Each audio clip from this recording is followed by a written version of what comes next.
দুজন মন্ত্রী তিনটি বিভাগ মন্ত্রণালয় পরিচালনা করেছে, কৃষি বিভাগ, সমাজ কল্যাণ বিভাগ, শিল্প বিভাগ। এই তিনটি মন্ত্রণালয়ে কোন দুর্নীতি তৎকালীন সরকার পায়নি। তৎকালীন কেয়ারটেকার সরকার তথাকথিত তারা বিভিন্ন দলের নেতা নেত্রীদেরকে অ্যারেস্ট করেছে। তখন সাংবাদিকেরা প্রশ্ন করেছিল যে সবাইকে অ্যারেস্ট করছেন, জামাতের নেতৃবৃন্দকে অ্যারেস্ট করবে না কেন? তখন তৎকালীন স্বরাষ্ট্রমন্ত্রী আব্দুল মতিন সাহেব বলেছিলেন যে জামাতের লোকদের মধ্যে দুর্নীতি নাই, তাই তাদেরকে অ্যারেস্ট করি না। তাই জামাত এই ধরনের একদল সৎ এবং যোগ্য লোক জামাত শিবির তৈরি করতে চায়, যারা রাষ্ট্র কমিটি গিয়ে জনগণের তহবিল তছরুপ করবে না, জনগণের অধিকার হরণ করবে না, জনগণের অধিকার তারা ফিরিয়ে দিবে। আমরা এরকম নেতৃত্ব তৈরি করতে চাই। তাই জামাত শিবির এখানে যারা আছেন প্রাক্তন বর্তমান, তাদেরকে আমাদেরকে সৎ এবং যোগ্য চরিত্র হিসেবে তৈরি করতে হবে। এক নম্বর, এটা দেশের বড় সমস্যা।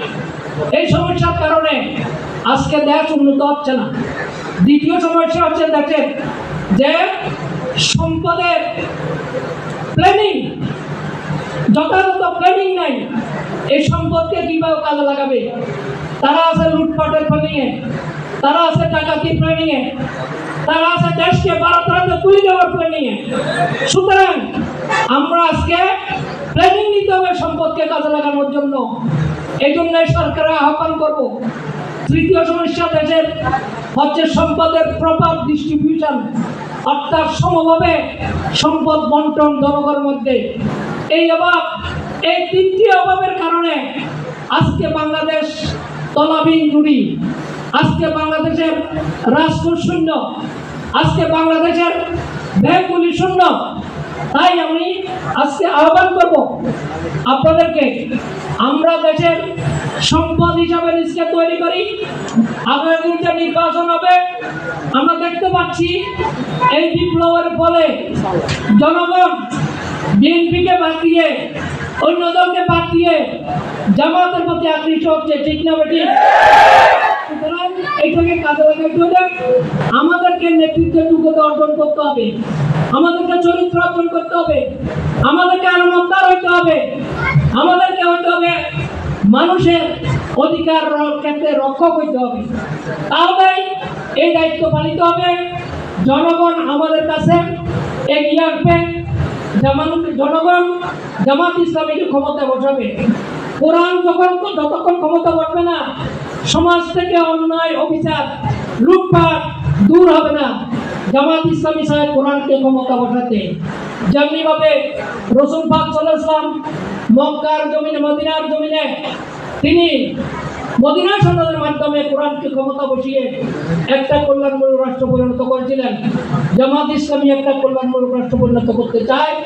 এই কল্যাণমূলক বৈশিষ্ট্য হচ্ছে যে সেখানে মানুষের 5টা অধিকার পাবে। মানুষের বাঁচার অধিকার পাবে, খাওয়ার অধিকার, থাকার অধিকার, পড়ার অধিকার, চিকিৎসার অধিকার, শিক্ষার অধিকার। এই 5টি অধিকার রাষ্ট্রের পক্ষ থেকে বিনামূল্যে পাবে। আপনারা কি এরকম রাষ্ট্র কায়েম করতে রাজি আছেন? আছি ইনশাআল্লাহ। আসুন আমরা কাঁধে কাঁধ মিলিয়ে সকল প্রকার বিভেদ, দ্বিধা, দ্বন্দ্ব, অলসতা, চিন্তার অনক্য এগুলা ভুলে গিয়ে আমরা কাঁধে কাঁধ মিলিয়ে শিবিরের যারা আছেন শিবিরের সাথে, জামাতের সাথে যারা আছেন জামাতের সাথে আমরা ঐক্যবদ্ধভাবে কাজ করি। যারা কর্মী তারা শপথ হওয়ার জন্য অগ্রসর হই, যারা সাথী সদস্য হওয়ার জন্য অগ্রসর হই।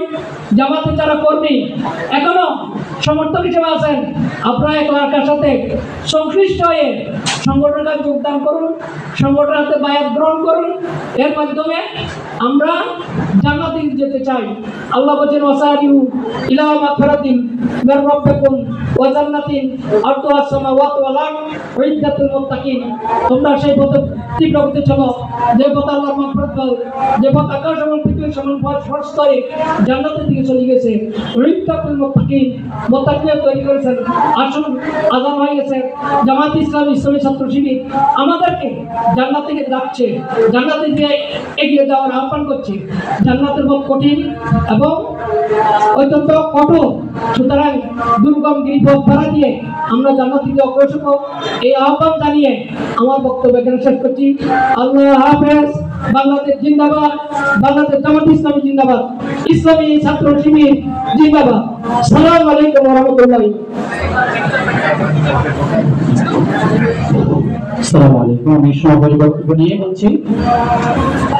প্রোগ্রামের শুরু থেকে এখন পর্যন্ত আমাদের মোহতারাম আমন্ত্রিত মেহমানবৃন্দ যারা হতে সংগ্রামী আমি জননেতা জনাব অধ্যাপক করুণ আমিন চৌধুরী আজকে প্রোগ্রামের প্রধান অতিথি ছিলেন এবং উপস্থিত আছেন যারা উত্তরে বাংলাদেশ জামায়াত ইসলামীর এক্সিস্ট্যান্ট সেক্রেটারি অথবা এলাকার কৃতি সন্তান জনাব ফজলুল করিম চৌধুরী উপস্থিত আছেন, উপস্থিত ছিলেন অত্র এলাকার কৃতি সন্তান বাংলাদেশ ডেপুটি অ্যাটর্নি জেনারেল জননেতা জনাব অ্যাডভোকেট সাইফুর রহমান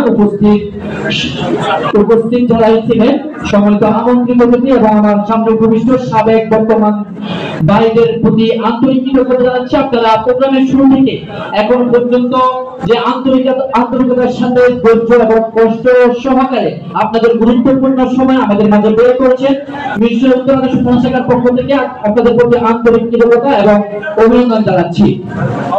সকলকে ধন্যবাদ। আসসালামু আলাইকুম ওয়া রাহমাতুল্লাহি ওয়া বারাকাতুহু।